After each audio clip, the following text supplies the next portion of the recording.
Eh bien, bonjour à toutes et à tous et bienvenue sur cette table ronde proposée par la rédaction de Cybersécurité et Solutions. Aujourd'hui, nous allons parler Zero Trust et voir notamment au travers d'un retour d'expérience quelles conditions réunir pour assurer sa mise en place. Avec nous pour en parler aujourd'hui, nous accueillons Thomas Garot. Thomas, bonjour. Bonjour à tous. Vous êtes expert SASI et Zero Trust chez Cloudflare France. Oui, tout à fait. Andrés Ortiz, bonjour Andrés. Bonjour Stéphane, bonjour tout le monde. Vous êtes responsable Security Platform chez ManoMano. C'est ça. Et Boris Lecoeur, bonjour Boris. Bonjour Stéphane et bonjour à tous. Vous êtes le directeur général de Cloudflare France. Exactement, on ne peut rien vous cacher Stéphane.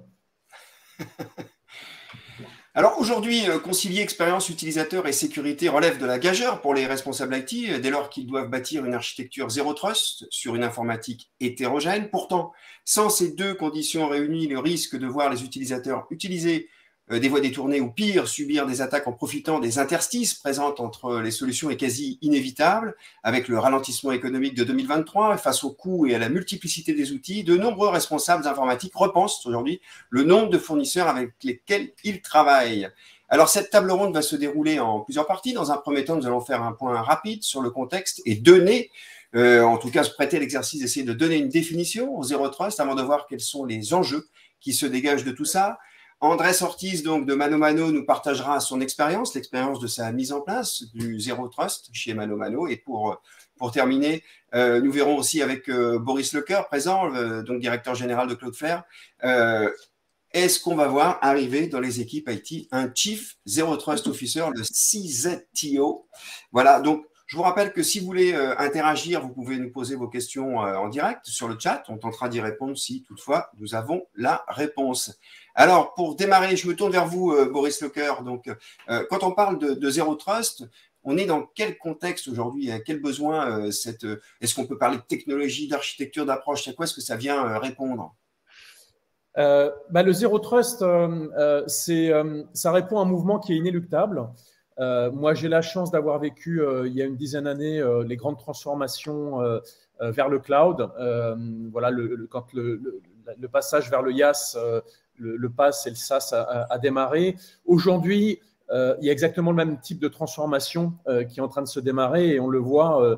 Encore une fois, ce sont les digital natives comme ManoMano et les startups qui sont en avance sur ces sujets, mais l'ensemble des entreprises est en train de basculer. Donc, ça vient véritablement d'un besoin d'agilité, parce que les utilisateurs maintenant sont partout, sont plus uniquement dans les murs de l'entreprise. Il y a le travail à distance, il y a également les partenaires, les sous-traitants qu'il faut gérer. On a des devices aussi qui ne sont plus uniquement des postes de travail traditionnels. On a des mobiles, on a de l'IoT, on a du Bring Your Own Device. On a aussi, là encore, des devices de sous-traitants qu'on ne maîtrise pas forcément tout le temps. Et on a des applicatifs qui sont partout également. Des applicatifs qui sont dans le SaaS, des applicatifs qui sont dans des data centers, des applicatifs qui peuvent être sur du cloud public ou privé. Donc, on voit qu'il y a une très forte augmentation de la dépendance des entreprises vis-à-vis de l'Internet. D'une part, il y a une augmentation de la surface d'attaque par cette exposition applicative. Et donc, les outils de sécurité traditionnels qui se sont démultipliés au cours des années, on arrive, si on compte bien, parfois une étude récente parlait de 47 outils en moyenne dans les entreprises. On voit bien que c'est plutôt adapté par rapport à ces nouveaux enjeux, c'est-à-dire qu'il faut sécuriser les utilisateurs partout et il faut sécuriser les applications partout où elles se trouvent. Oui, on parle souvent d'une explosion, hein, Boris, de la surface d'attaque avec cette informatique qui a quitté les murs de l'entreprise. Hein, le move to cloud ou le on-prem a un petit peu cédé voire complètement cédé la place à cette informatique en ligne. Et le corollaire de tout ça, finalement, est-ce que c'est aussi une complexification des cyberattaques? Alors, les cyberattaques se complexifient, sont plus sophistiquées aussi grâce à l'automatisation. Et on voit aussi le rôle des nouveaux outils de générative AI comme ChatGPT qui peuvent aussi être utilisés par des mains malveillantes pour accélérer les attaques, les automatiser, les rendre plus pertinentes. On a un contexte géopolitique, bien évidemment, qui est plutôt en défaveur des défenseurs et en faveur des des attaquants. Et on a aussi de ces nouveaux usages à l'intérieur de l'entreprise. Aujourd'hui, ChatGPT, pour nous, c'est un cas d'usage très important du Zero Trust parce qu'on a un applicatif qui se trouve partout, c'est-à-dire en dehors du périmètre traditionnel de sécurité de l'entreprise, des utilisateurs qui se trouvent partout, également qui vont pouvoir accéder à ChatGPT à partir de leur device mobile, à partir de leur PC pro ou personnel, et qui vont utiliser ces outils-là. Et donc, il faut les accompagner, les contrôler, les encadrer. Et c'est aussi un grand volet du Zero Trust, d'être capable de finalement amener de la gouvernance et du contrôle vis-à-vis des usages de ces applicatifs externes. Et l'enjeu, bien entendu, à côté de tout ça, c'est de réussir effectivement à tout cadrer sans pénaliser, sans freiner les usages, comme je le disais en introduction, pour éviter des contournements qui seraient très, très pénalisants. Andrés Ortiz, donc Mano Mano, par rapport à ce que vient de dire Boris, comment vous percevez tout ça, vous, de votre côté, hein, sur justement cette sortie du système d'information, la complexification des attaques? On est assez aligné parce qu'effectivement, nous aussi, on se rend compte qu'on a beaucoup d'endpoints à protéger et effectivement, les utilisateurs n'accèdent pas de la même façon à tous ces endpoints-là, c'est-à-dire soit par des devices mobiles, leur ordinateur ou autre façon d'accéder à la donnée. Donc, on doit trouver des nouveaux moyens de sécuriser sans les pénaliser, c'est-à-dire sans mettre de barrières pour qu'ils puissent travailler, des choses comme ça. Et donc, aujourd'hui, c'est un enjeu majeur d'avoir une solution qui peut répondre très vite à ces besoins-là, de grandir et s'adapter au jour le jour parce que ça va très vite, que ce soit dans le monde professionnel pour sortir des nouveaux projets, des nouveaux enjeux business et aussi en termes des attaquants que ça va encore plus vite. Généralement, les attaquants, c'est les meilleurs DevOps, c'est les meilleurs devs qui vont essayer de casser notre infra ou venir trouver la faille chez nous. Donc, effectivement, de ce côté-là, le Zero Trust, pour moi, ça peut apporter une belle, une jolie barrière et un frein à tout ça.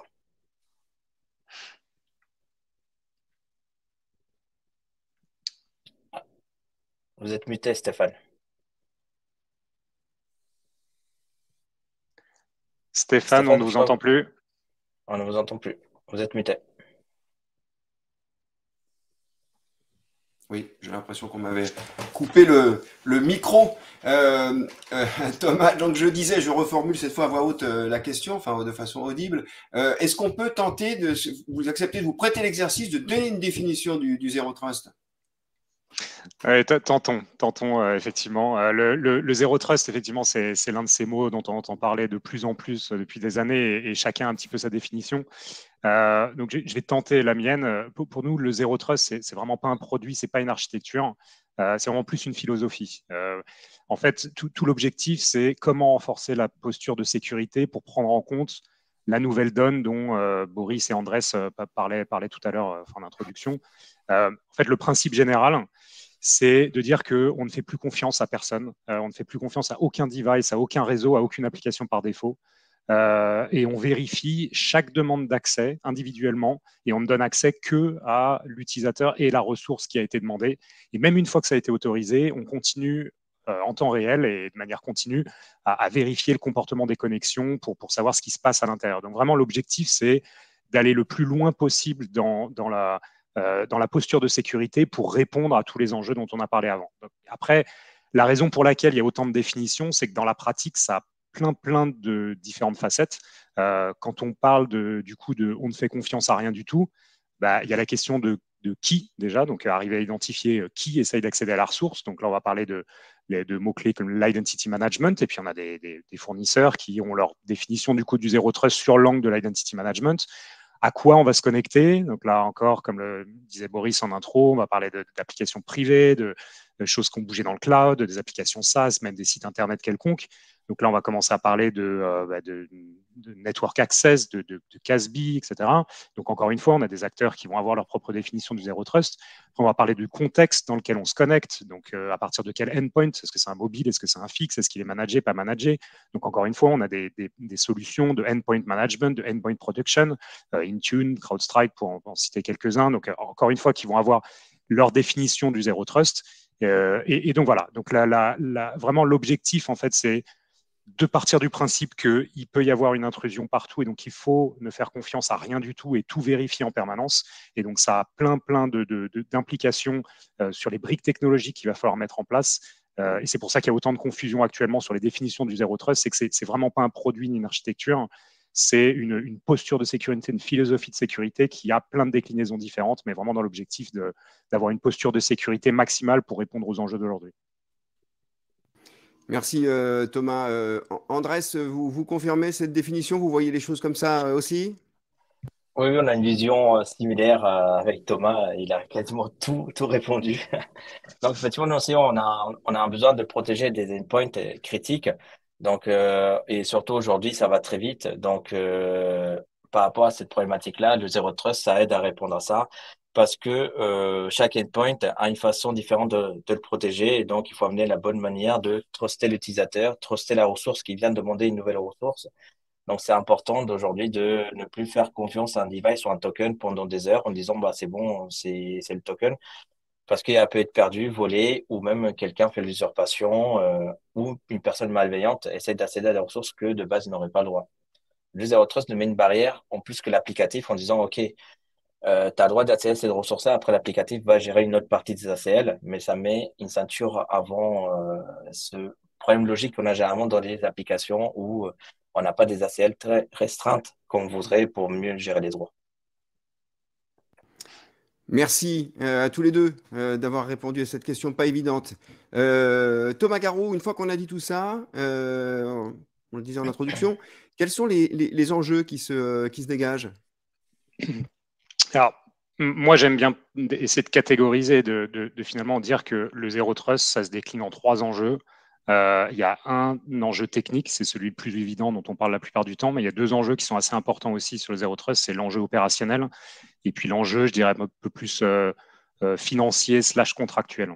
Voilà, pour moi, c'est vraiment 3 catégories d'enjeux qu'il faut prendre en compte quand on parle de Zero Trust. On vous écoute pour les enjeux techniques. Donc technique, ouais, je disais, c'est vraiment celui qui est un peu le plus évident. Je vais reprendre en fait un chiffre que Boris a donné tout à l'heure en intro sur cette étude-là qui disait qu'il y avait en moyenne 47 solutions de sécurité qui étaient en place dans l'entreprise. Le premier enjeu du Zero Trust, c'est que au fur et à mesure, en fait, on a multiplié les briques technologiques pour répondre à des nouvelles menaces, pour répondre à des nouveaux besoins. Tout l'enjeu, c'est d'éviter les trous dans la raquette qui sont créés par l'empilement de toutes ces solutions hétérogènes. Il y a vraiment un risque de porosité. On a l'impression qu'on en a plein et en fait, finalement, il y a des trous entre chacune des solutions. Donc, il y a un gros enjeu de porosité et puis d'arriver à imbriquer toutes ces solutions hétérogènes. Le deuxième enjeu, c'est ça rejoint en fait un principe de sécurité encore une fois assez basique qui est qu'on ne peut pas contrôler ce qu'on ne voit pas. Et donc, encore une fois, il y a un besoin, même s'il y a une multiplication des outils de sécurité, d'une visibilité de bout en bout et une possibilité de corréler des événements qui vont se passer à un endroit ou à un autre de la chaîne de communication entre un utilisateur et une application. Autre chose aussi qui est très important pour moi, un enjeu en tout cas technique dans cette réflexion de Zero Trust, c'est le fameux compromis qui est souvent fait entre sécurité et performance. En fait, très souvent, on se rend compte qu'une sécurité trop lourde va altérer la performance en fait, ou de l'expérience utilisateur. Et donc, du coup, ça va inciter les utilisateurs à contourner les contrôles. Et donc, on perd en posture de sécurité. À l'inverse, si en fait les obligations de performance sont trop importantes, elles vont conduire les équipes sécurité à une sécurité qui potentiellement peut être trop laxiste. Donc c'est vraiment ne pas avoir à faire ce compromis entre sécurité et performance, gros enjeu. Puis peut-être un dernier, si je dois en mentionner un sur la partie, sur l'enjeu technique, c'est comme encore une fois on a démultiplié les solutions de sécurité pour des briques, chacune en fait va avoir des enjeux de résilience et de disponibilité. Et en fait, plus on en empile et plus on a des points de panne potentiels qui sont multipliés. Donc, il y a un enjeu sur la disponibilité des services également. Merci Thomas. Andrés, chez Mano Mano, par rapport à ce que vient de nous dire Thomas Garot, en termes d'enjeux techniques, ça se traduit comment chez vous?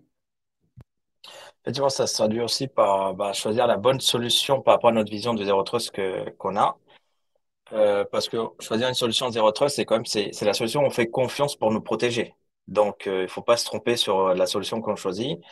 Et c'est pour ça que nous, par exemple, techniquement, on regarde que c'est une solution qui, généralement, est du bug bounty ou elle qu'elle soit utilisée, enfin, challengée par des hackers en disant, ben, on est rassuré de ce côté-là.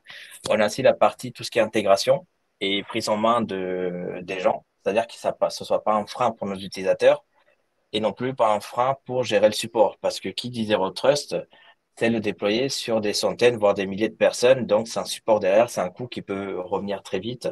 Donc, techniquement, on regarde aussi ça, c'est que ça s'intègre bien à l'entreprise et à nos besoins, et à nos besoins. Merci Andrés. Alors vous parliez, Thomas, d'un deuxième enjeu qui est l'enjeu opérationnel. Comment est-ce qu'il se manifeste celui-là?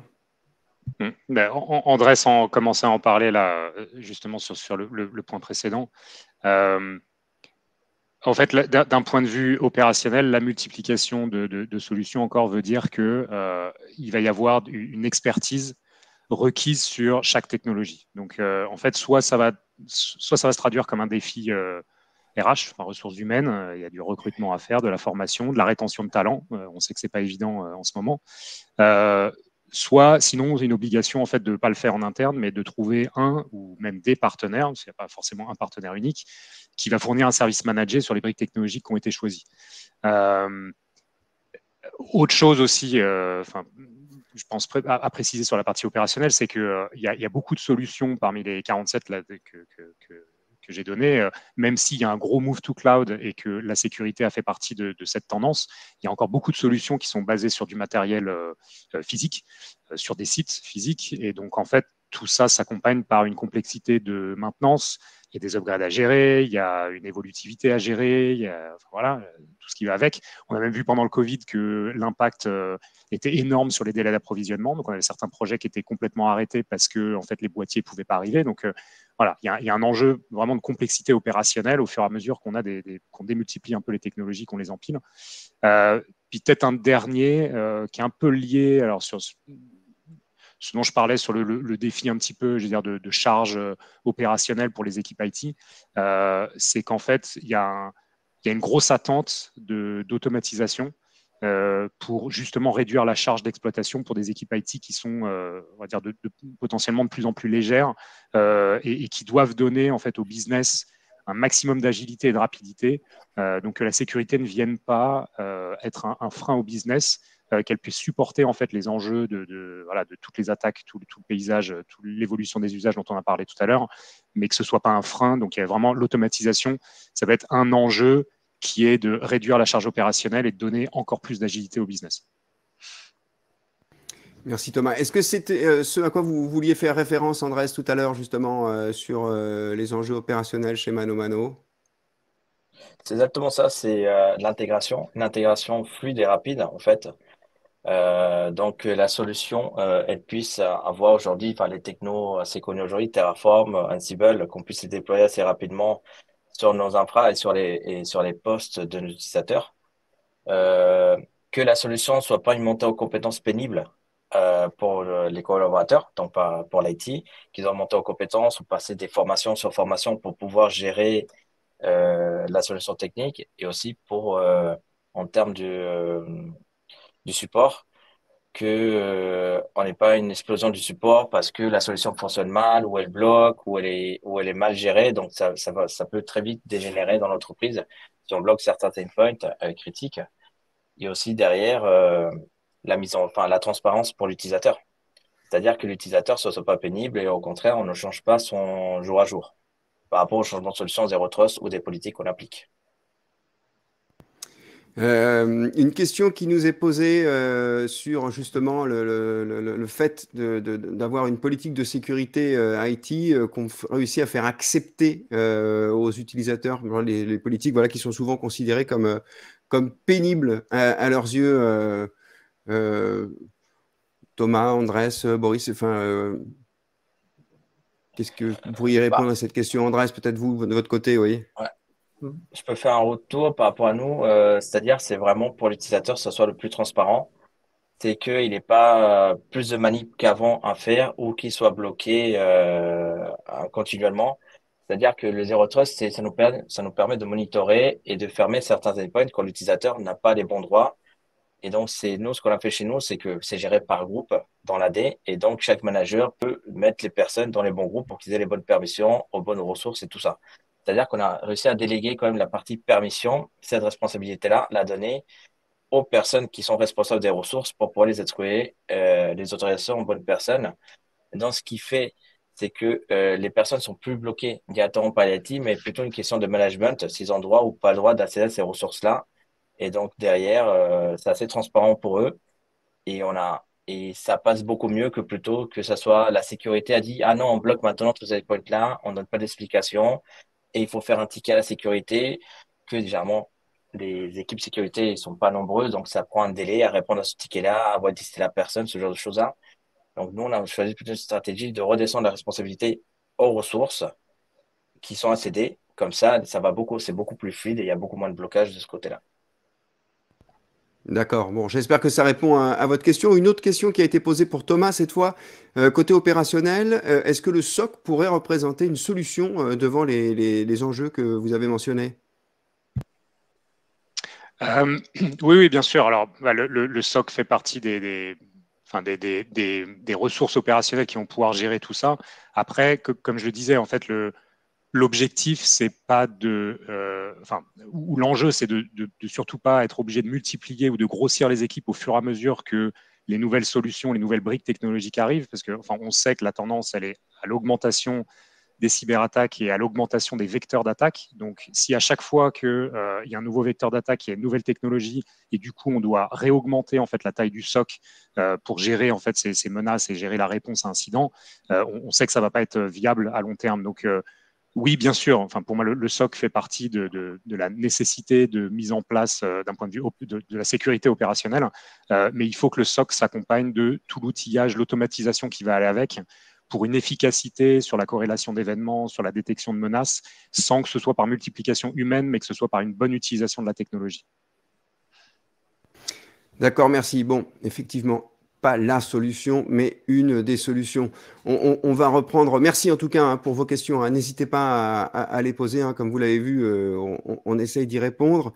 Thomas mentionnait tout à l'heure un enjeu financier / contractuel. Boris Lecoeur, peut-être, est-ce que ça vous va de répondre à ce point, justement, d'avoir le point de vue de l'éditeur, du directeur général, les clients, ce qui vous remonte, les challenges auxquels vous êtes confrontés, justement, pour les aider à rationaliser, à consolider parfois, éviter qu'ils aient des murs de sécurité remplis de failles ou d'interstices? Oui, absolument. L'aspect financier, surtout dans le contexte actuel où toutes les entreprises cherchent à faire des économies, c'est aussi un driver important du Zero Trust, parce que quand on met toutes les solutions les unes à côté des autres, qu'on les empile, avec des solutions mixtes de boîtiers physiques, parfois de boîtiers virtuels, de solutions virtuelles dans le cloud, qu'il faut acheter, maintenir, livrer, intégrer, installer. Tout ça, ça a un coût. C'est un coût d'acquisition, c'est un coût opérationnel. Les solutions qu'on amène, nous, on travaille vraiment énormément sur les TCO pour amener des économies importantes. Économie importante parce que Cloudflare consolide beaucoup de solutions multiples que beaucoup d'entreprises ont l'habitude d'acheter séparément. Et donc, il y a déjà un effet de volume, on va dire, important. Mais Thomas parlait des coûts opérationnels aussi. Plus on multiplie de solutions, plus les coûts opérationnels sont multipliés aussi, puisqu'il faut avoir des équipes, des installations, de la maintenance qui est disparate, en fait. Donc, la consolidation, d'avoir une seule et même solution qui, d'une part, protège les applicatifs, comme c'est le cas pour Cloudflare, et protège les accès vers ces applicatifs, ça va permettre de vraiment faciliter la gestion opérationnelle. Et il n'est pas rare d'avoir des TCO, donc des coûts totaux de possession qui sont divisés d'un facteur 2 ou d'un facteur 3 par rapport à des architectures traditionnelles. Donc ça, c'est le premier aspect. Après, il y a un autre aspect qui est lié à l'aspect financier, parce que quand on a ces discussions sur l'aspect financier, on a aussi des discussions contractuelles. Et donc, on va devoir multiplier aussi autant de discussions contractuelles avec autant de fournisseurs, impliquer les équipes juridiques, remettre en place des discussions avec très souvent les équipes DPO, parce qu'on a aussi des conformités réglementaires de type GDPR. Et là aussi, tout ça, ça a un coût pour les entreprises, un coût humain, un coût de ressources, et au final, un coût aussi de mise en place et de complexité associée. Merci Boris Lecœur. Andrés, par rapport à ce que vient de nous expliquer Boris chez Mano Mano, comment est-ce que du coup vous appréhendez cette gestion de la facture par rapport à vos différents fournisseurs? Est-ce que ça joue bien le jeu de l'autre côté pour vous faciliter un petit peu la tâche et vous aider à rationaliser tout ça? Clairement, c'est beaucoup plus simple de prendre une solution déjà chez un provider qu'on y est, parce qu'on ne doit pas renégocier des contrats. Aujourd'hui, il y a un contrat, c'est légal, c'est un côté légal, RGPD, compliance sécurité, donc ça peut prendre beaucoup de temps par rapport aux échanges. Donc, généralement, on perd pas mal de semaines juste pour négocier un contrat. Donc, par exemple, si on est déjà chez quelqu'un, on a déjà fait ce travail-là en amont, c'est des coûts qu'on gagne, des coûts de l'équipe légale, de l'équipe technique, de toute cette validation-là. Et c'est beaucoup plus simple d'intégrer une solution et de la tester plus rapidement, en fait. Donc, effectivement, c'est un gain de temps, c'est un gain de coût. En termes opérationnels, on a généralement des équipes. Par exemple, nous, on utilise beaucoup Cloudflare et AWS. Donc, on a déjà des personnes qui sont très compétentes là-dessus. Donc, pour un nouveau service chez AWS ou chez Cloudflare, la montée en compétence va être beaucoup plus rapide que, par exemple, si on allait demain chez GCP, qu'on ne connaît pas. Donc, il faudrait former les personnes, voire recruter des nouvelles personnes. Donc, c'est pas juste le prix de la solution qui nous coûterait, mais aussi le prix de la montée en compétences et d'embaucher une nouvelle personne pour gérer ce type de ressources-là. Donc, effectivement, consolider aujourd'hui, pour moi, c'est quand vous êtes chez un provider, essayez de l'utiliser à 100%. Et si vous êtes chez lui, c'est vraiment ce que vous lui faites confiance. Donc, autant y aller à fond, quoi. Oui, et puis cette montée en compétences qui se traduit parfois par de la formation en interne ou du recrutement, et on sait à quel point c'est difficile, surtout dans le milieu de la cyber, de réussir à recruter. Ce que je vous propose, c'est maintenant de répondre, ou en tout cas de voir comment on répond à tous ces enjeux, de voir point par point sur la partie technique pour celles et ceux qui nous écoutent. Thomas Garot, comment est-ce qu'on on relève un petit peu le défi de répondre à tous ces enjeux que vous avez énumérés tout à l'heure? Notre perspective chez Cloudflare, clairement, elle s'aligne avec le mot-clé que j'utilisais tout à l'heure, de consolidation. Pour nous, c'est vraiment en fait l'ADN de Cloudflare depuis sa création il y a 13 ans. Notre objectif sur le Zero Trust, pour le Zero Trust efficace, c'est de consolider le maximum de cas d'usage sur une plateforme unique qui va permettre la convergence des contrôles, tous les contrôles dont je parlais tout à l'heure, en une politique de sécurité unique qui va pouvoir être pilotée par un outil, par un dashboard unique. Et pour reprendre la discussion qu'on vient d'avoir sur la partie financière contractuelle, le tout chapeauté par un contrat global pour que tout soit sous un chapeau unique. Donc, en fait, on va parler quand je parle. J'ai l'impression que vous parlez un petit peu d'une sorte de tour de contrôle, un peu, Thomas. Une tour de contrôle aussi d'un point de vue technique, et puis une tour de contrôle aussi à la finance. Exactement, ouais, exactement. C'est vraiment la possibilité vraiment de convergence, consolidation, convergence, ça se rejoint un petit peu, mais c'est avoir cette plateforme unique qui va devenir le point central, en fait, l'intermédiation centrale dans toutes les communications de l'entreprise, qui va permettre de donner contrôle et visibilité unique en n'ayant pas, en fait, comme je disais, une porosité entre différentes fonctions, parce que tout va être fourni sur une infrastructure unique. Donc, ça peut se décliner. Est-ce qu'on peut le faire partout, ça, Thomas? Pardon, je vous ai coupé, mais est-ce qu'on peut le faire partout? Alors, on peut potentiellement le faire partout. Après, la consolidation n'est pas forcément possible partout. Elle n'est pas souhaitable partout non plus. Il y aura toujours une approche d'aller chercher la meilleure solution experte sur un sujet versus prendre une plateforme unique, en fait, qui va consolider des fonctions, mais qui ne sera peut-être pas experte sur une fonction particulière. Donc, là où c'est possible, on va recommander l'intégration, la consolidation, parce que ça va avoir une vraie valeur technique, opérationnelle, contractuelle, toutes les choses dont on a parlé avant. Mais là où ce n'est pas possible ou pas souhaitable, C'est vraiment critique, en revanche, qu'il y ait une grosse ouverture, une grosse intégration avec le reste de l'écosystème IT pour éviter la porosité, pour avoir en fait quelque chose qui soit vraiment, même si ça vient de solutions techniques hétérogènes, que ce soit vu comme étant sans couture, on va dire. Et quand vous parlez de consolider, d'un point de vue outils de protection, qu'est-ce qu'on peut mettre dedans? Je pense par exemple au mail ou à la protection des données. Là, ça rejoint en fait la consolidation des cas d'usage dont je parlais tout à l'heure. Enfin, si on peut en citer quelques-uns, le mail, c'en est un effectivement, la protection des emails. Donc là, on va retrouver en fait le paysage de souvent là, on parle d'Integrated Cloud Email Security. Après, on va parler sur le cas d'usage de sécurisation des accès d'employés ou de partenaires externes aux applications privées. Là, on va commencer à parler de Zero Trust Network Access. Quand on parle de sécurisation des accès des collaborateurs à Internet, de manière générale, on va parler de Secure Web Gateway. Quand on parle des environnements, aller plus loin sur la sécurisation des environnements SaaS, on va commencer à parler de CASB. Donc, en fait, chaque cas d'usage a un buzzword, on va dire, enfin, en tout cas, un terme marché qu'on va retrouver. L'objectif, c'est de prendre du recul, de regarder en fait tous ces cas d'usage, non pas de manière individuelle, pour y répondre de manière individuelle avec une solution individuelle ou experte. C'est vraiment de regarder la totalité des usages qu'il y a à l'intérieur de l'entreprise pour se dire comment est-ce que je peux consolider un maximum de ces cas d'usage là où ça a du sens sur une plateforme unique qui va me permettre d'avoir un contrôle global et un dashboard de pilotage global. C'est vraiment l'enjeu. Le CASB que vous évoquez justement pour se protéger dans les environnements SaaS, si je ne dis pas de bêtises, c'est ce qu'on appelle aussi un proxy inversé, c'est-à-dire qu'au lieu de protéger ce qui va sortir du système d'information ou pour aller à l'extérieur, c'est l'inverse, c'est pour protéger ce qui arrive du cloud. Alors là, on rentre vraiment dans les détails techniques, mais globalement, c'est pour contrôler tout ce qui va aller vers les applications SaaS.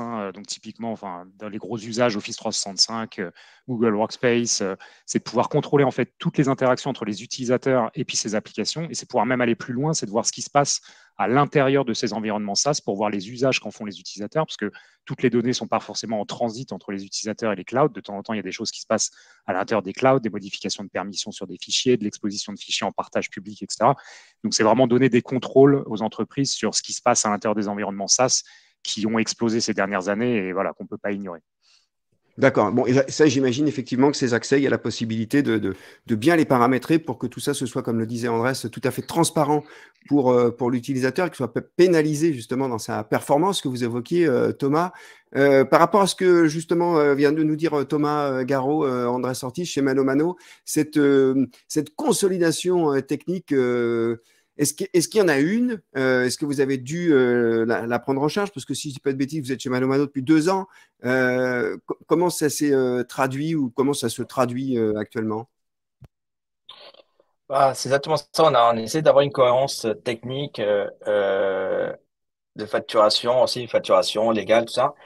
Et pour la petite histoire, à la base, nous, on avait bloqué Cloudflare pour l'antibot, parce qu'on avait des problèmes à l'époque de beaucoup de bots qui nous scannaient. Et à la fin, on est sorti avec le CDN, des workers, plein de solutions. Parce qu'en fait, on s'est dit, on va prendre une solution, regardons ce qu'il y a à côté, est-ce que ça nous convient, ça va bien. Et effectivement, ça répondait à plein de besoins qu'on avait. Et donc, de là, on est parti sur une cohérence technique en disant, pourquoi aller prendre une autre solution chez un autre prestataire? On doit faire une autre intégration, l'intégrer à Cloudflare, plutôt que ils l'ont déjà testé la solution. Si ça nous plaît, on commence à prendre parce que ça va, comme je disais tout à l'heure, ça nous permet de gagner du temps en termes de contrat. Facturation, il est beaucoup plus facile de négocier en gros qu'on est déjà chez un provider en disant, écoutez, moi, je fais tant de chiffres tous les mois. Est-ce qu'on peut avoir une négociation? Comment on peut utiliser ça? Des choses comme ça. Ça aussi, ça facilite ça gagne du temps parce que, mine de rien, on n'a qu'un seul contact pour gérer toutes ces solutions-là. Et donc, c'est aussi un contact qui connaît tous nos enjeux et on ne doit pas l'expliquer à 10 solutions différentes, que nous, on veut faire ça parce qu'on a ça, ça, ça. Et aujourd'hui, ça fait un peu tour de contrôle. Effectivement, nous, chez Mano Mano, on a plusieurs petits tours de contrôle qu'on essaie de tout centraliser dans tout ce qui est du monitoring, qui est chez nous, chez Datadog, par exemple. Et donc, ça nous permet d'avoir une vision globale de tout ce qui se passe dans notre infra, dans le business. Et c'est important d'avoir une cohérence dans tout ça. Merci Andrés. Alors, on a commencé un petit peu à l'évoquer, en tout cas à le mentionner. Voilà, vous l'utilisez chez Mano Mano, Andrés, Thomas, vous l'avez mentionné tout à l'heure. La mise en place chez Cloudflare, ça se traduit comment techniquement, Thomas Garraud? Alors, je vais réutiliser encore un acronyme hein, parce qu'on les adore. Souvent, quand on parle de Zero Trust aussi, on entend parler de SASI.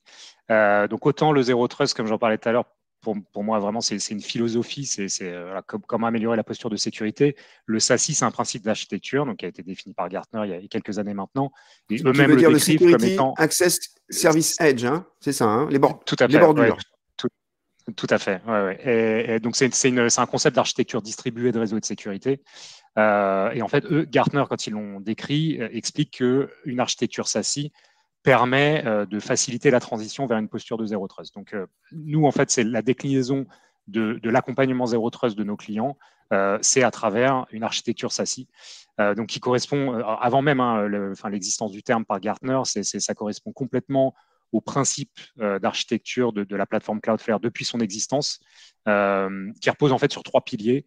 Le premier, et puis j'en ai parlé tout à l'heure, c'est la convergence. C'est vraiment en fait l'idée qu'on va avoir une plateforme unique pilotée par un dashboard unique pour toutes les fonctions. On n'a pas la notion de plusieurs plateformes, une qui va gérer le CDN, une autre qui va gérer le Zero Trust, etc. C'est vraiment une plateforme unique qui fait tourner toutes les fonctions.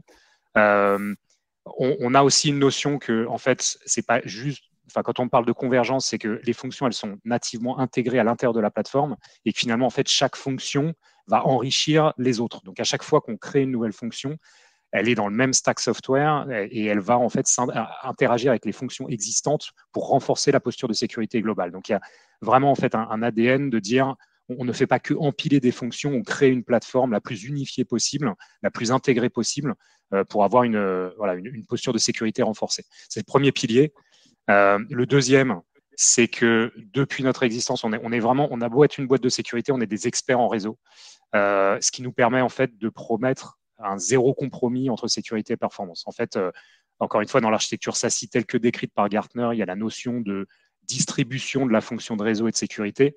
Ce que ça veut dire chez Cloudflare, c'est qu'on a créé une plateforme qui est, si on prend le terme SASI, reconnue par les analystes comme la plus grosse plateforme SASI mondiale. On n'a pas loin de 300 POP, on couvre une centaine de pays. Ce que ça veut dire pour nos clients, c'est qu'en fait, il y aura toujours un POP Cloudflare à quelques dizaines de millisecondes d'un utilisateur ou d'une application, quel que soit le type d'utilisateur, de device, d'ISP qui l'utilise, de l'application, si elle est dans un data center, un SaaS, etc. Donc, en fait, la promesse que il y avait une question qui était posée tout à l'heure sur comment faire accepter en fait le Zero Trust aux utilisateurs. Une des premières réponses techniques, c'est que ce soit transparent. C'est que l'utilisateur, il se rende compte de rien, c'est qu'il ne voit pas la différence entre je passe par une plateforme de Zero Trust versus je suis en train de surfer comme je suis chez moi à la maison. Donc, vraiment, zéro compromis entre sécurité et performance, c'est un des deuxième pilier fondateur de la plateforme. Et puis, le troisième, on n'a pas trop parlé, mais dès qu'on parle de cloud, on parle d'effet d'échelle. Et on considère vraiment qu'une des grosses valeurs d'une plateforme comme Cloudflare, mais d'une plateforme de sécurité cloud dans son ensemble, c'est qu'en fait, on a beaucoup plus de visibilité, on a plus de résilience, on a plus de capacité que n'importe quelle solution individuelle. Et donc, on a des tonnes d'exemples en fait où on peut montrer qu'en fait notre vision globale nous permet en fait une threat intelligence qui est incomparable et qui fait encore partie des piliers de la qualité de nos services, c'est qu'on voit plus de choses et donc du coup on transmet cette intelligence à nos clients. Je rebondis sur ce que vous disiez en termes de convergence. Moi, je me suis laissé dire qu'aujourd'hui, l'interopérabilité, ça ne suffit plus.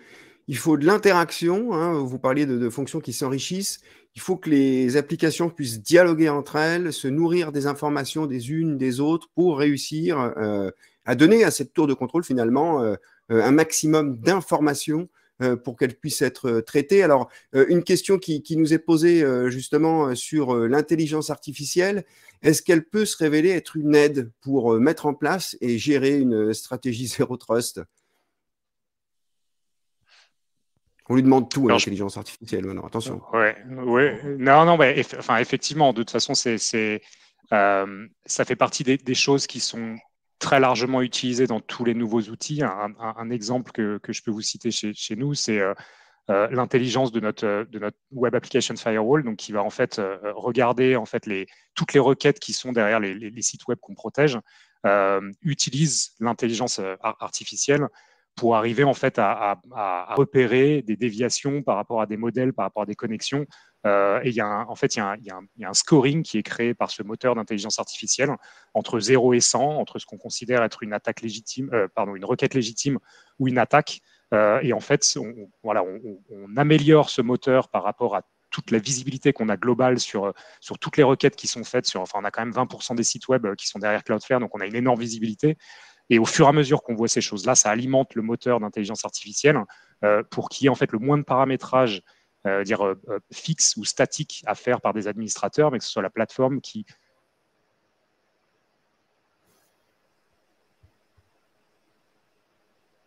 Je crois qu'on a perdu.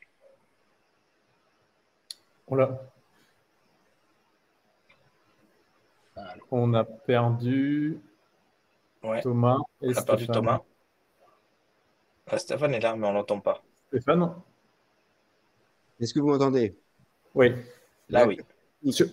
Sur l'intelligence artificielle, je vais prendre la balle au bon, mais on voit dans notre suite Zero Trust, on a également toute la protection autour du phishing et d'email.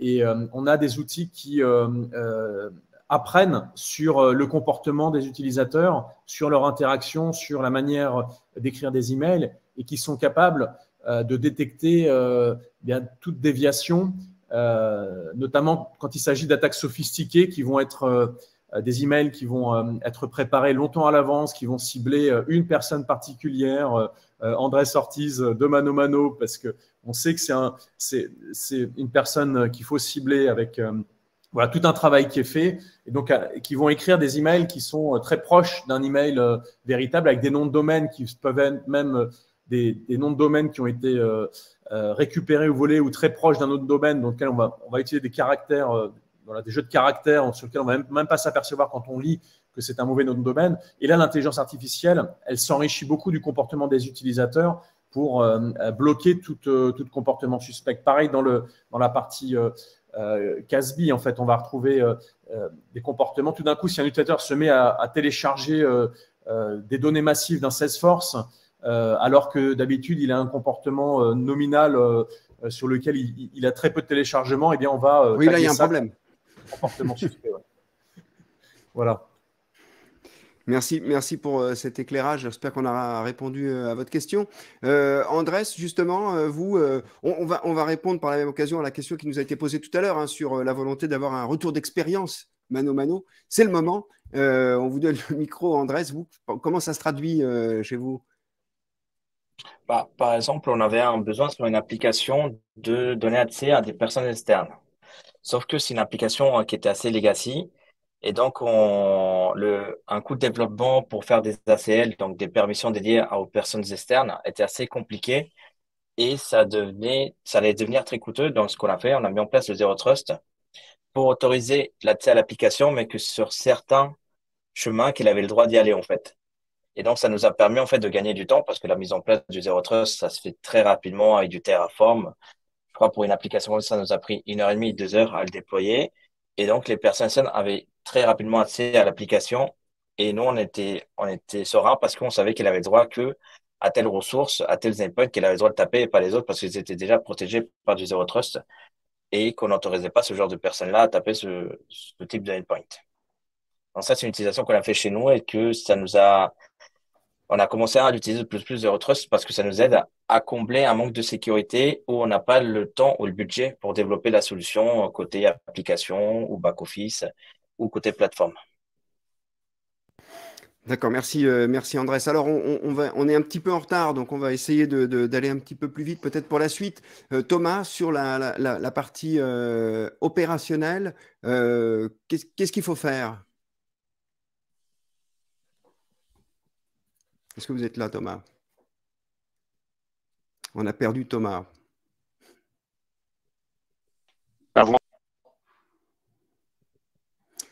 Du coup, peut-être, je comptais vous interroger là-dessus, Boris, sur la partie financière, sur la partie contractuelle, justement. Comment est-ce qu'on peut, quel conseil on peut donner à celles et ceux qui nous écoutent en ce moment? On le voit, nous, on a des achats les gens consolident et effectivement, on propose des bundles, voilà, et qui permettent d'avoir des achats simples, optimisés chez un seul partenaire. On l'a déjà évoqué avec des licences voilà, qui sont fournies et qui vont couvrir l'ensemble des produits que des clients vont traditionnellement acheter chez de nombreux et multiples fournisseurs.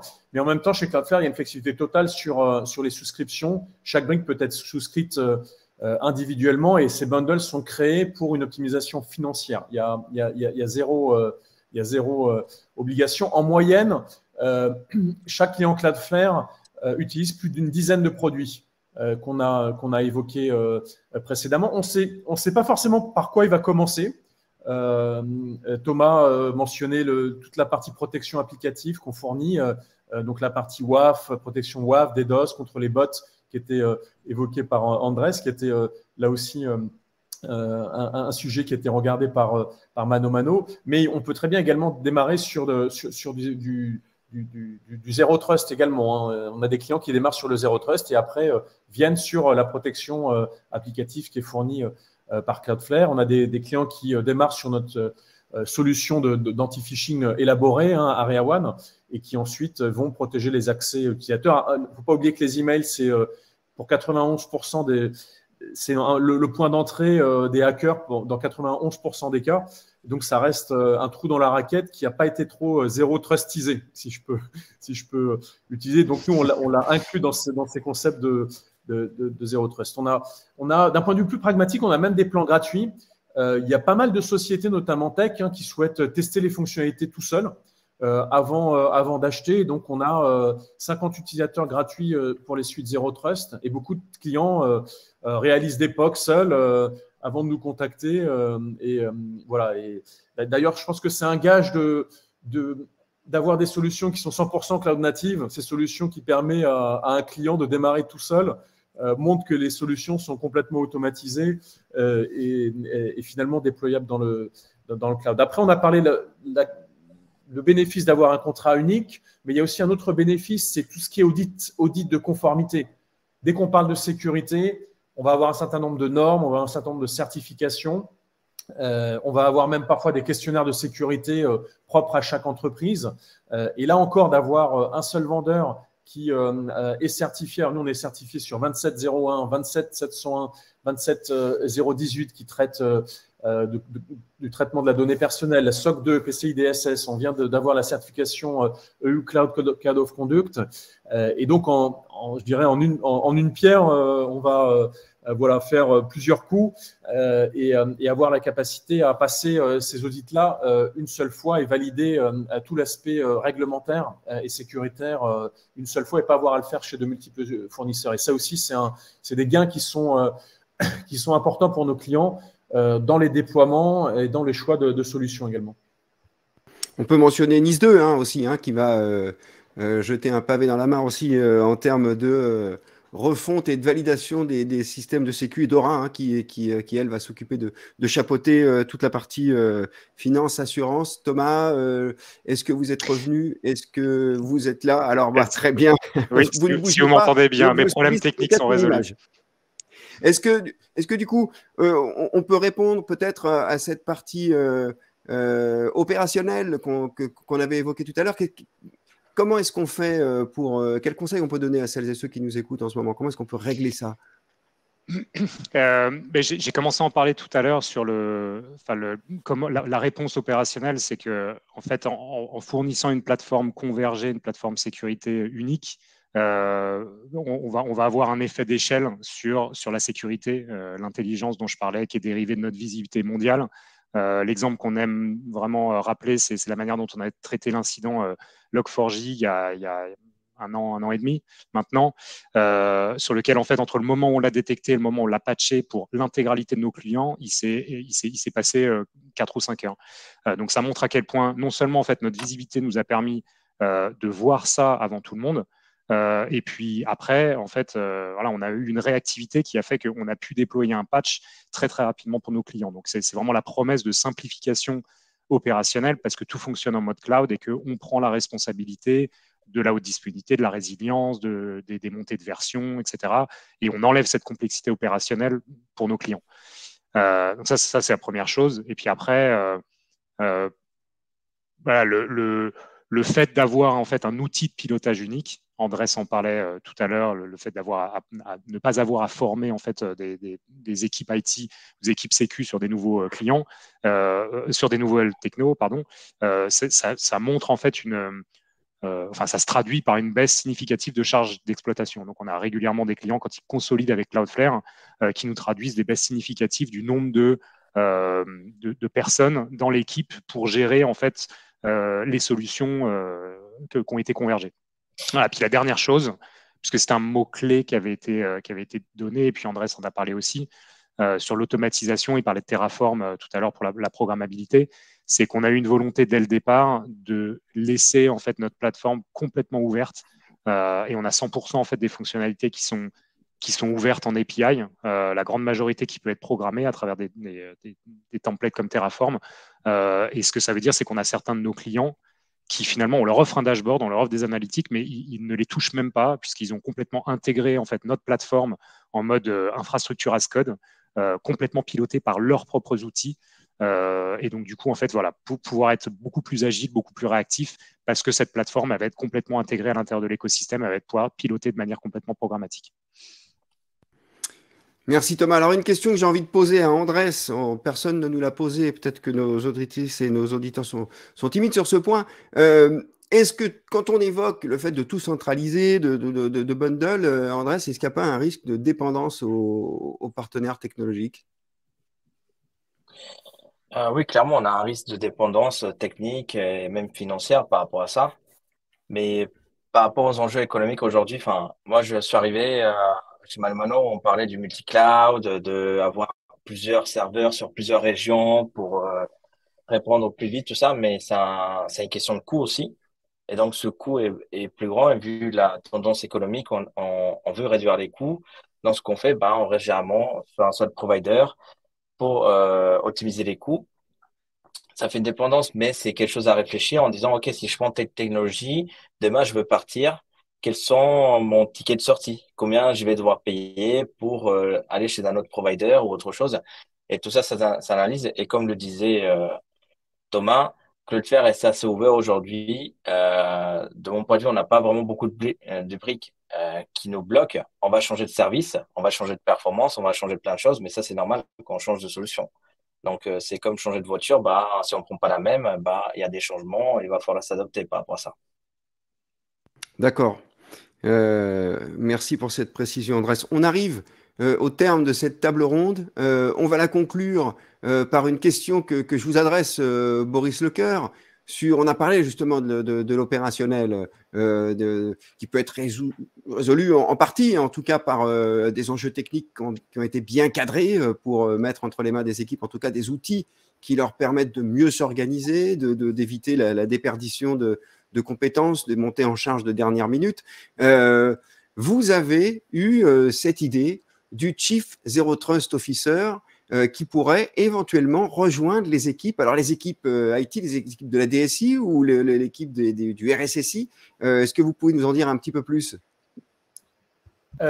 Oui, bien sûr. Alors, ce n'est pas moi qui ai inventé ce concept de Chief Zero Trust Officer, mais on en discute effectivement avec nos clients et en interne aussi avec notre responsable sécurité et notre CTO. Mais ça vient d'une nécessité qui a émergé aux États-Unis suite à la publication d'un mémorandum de la Maison-Blanche qui demandait à toutes les agences gouvernementales d'accélérer dans le déploiement du design du Zero Trust suite au contexte géopolitique, parce qu'on voit bien que les États-Unis sont aussi une cible importante. Et donc, cette nécessité, elle incitait à nommer spécifiquement un leader dans un délai de 30 jours pour élever cet enjeu. On le voit bien au fil des discussions, on est sur un enjeu stratégique, un enjeu qui touche à la sécurité, mais un enjeu qui touche aussi à l'agilité globalement d'une entreprise et à répondre à des demandes internes et des demandes externes. Et donc, ce Chief Zero Trust Officer, il va avoir un mandat clair du comité de direction. Il va être élevé au niveau stratégique. Il va avoir un niveau d'attention et de ressources nécessaire. Il va avoir le mandat pour coordonner, faire cette coordination indispensable entre les équipes IT, les équipes cyber et le réseau. On voit qu'on est à l'intersection de ces 3 départements. Un mandat clair pour éduquer l'ensemble de l'organisation, y compris le CEO, pour, là encore, à mettre le niveau d'attention, le niveau de ressources et de budget également clair, et surtout aligné au niveau business. On voit que le déploiement du Zero Trust, ça se transforme aussi en gains concrets et tangibles pour les métiers, pour la stratégie de l'entreprise, par rapport à des déploiements traditionnels de sécurité qui pouvaient avoir des cycles de 5 à 7 ans et des designs d'architecture qui datent de 20 ans. On voit qu'on peut avoir des gains qui sont assez spectaculaires, surtout dès qu'on est, comme Andreas le mentionnait, intégré dans les chaînes de CI/CD avec du Terraform, avec de l'Ansible, intégré dans l'onboarding et l'offboarding des employés, intégré dans les objectifs de résilience et de SLA et bien de l'ensemble du réseau interne, et globalement intégré dans la stratégie d'accélération et d'innovation et d'agilité des entreprises. Et donc, voilà, on peut l'appeler Chief Zero Trust Officer, on peut l'appeler Head of Zero Trust, on peut l'appeler Lead. Il peut provenir du groupe de la sécurité, du groupe du réseau, du groupe de l'IT. L'important, c'est d'avoir quelqu'un qui a un mandat clair et d'éviter que cette responsabilité-là, finalement, elle ne soit trop diffuse, en fait. Donc, quelqu'un qui ait ce mandat de déployer le Zero Trust au sein de l'organisation avec des KPI clairs, avec des objectifs de gains qui sont clairement établis et des objectifs de modernisation d'entreprise établis et élevés au niveau stratégique. Donc, voilà tout ce concept de Chief Zero Trust Officer. On a vu par le passé des créations de postes, les Chief Data Officer, les Chief Digital Officer, qui peuvent être des rôles temporaires aussi. Une fois qu'on a fait cette stratégie digitale, une fois qu'on a implémenté le Zero Trust, eh bien, son mandat va bouger plutôt effectivement dans les mains du RSSI pour gérer l'opérationnel derrière. Donc, voilà ce concept qui est assez passionnant de Chief Zero Trust Officer. Mais c'est vrai que vous parliez du CDO, le CDO qui n'a pas changé d'acronyme, mais qui est passé du Chief Digital Officer dans beaucoup d'entreprises au Chief Data Officer, c'est-à-dire que le digital est en place, maintenant il faut s'occuper de la donnée. En tout cas, c'est une idée qui permettrait de répondre à la question, y a-t-il un pilote dans l'avion Zero Trust? Parce que pour l'instant, on est plutôt en pilote automatique. Voilà. Merci à vous tous les 3, en tout cas, de nous avoir éclairés. Merci Boris, Andrés et Thomas. J'espère que vous toutes et vous tous de l'autre côté, ça aura répondu à des questions que vous vous posiez et même peut-être à des questions que vous n'étiez pas encore posées. On vous souhaite à toutes et à tous une excellente fin de journée. On vous rappelle que le replay sera disponible d'ici quelques heures sur le site de Cybersécurité Solutions. Bonne journée et à bientôt. Au revoir. Merci. Au revoir. Merci à tous.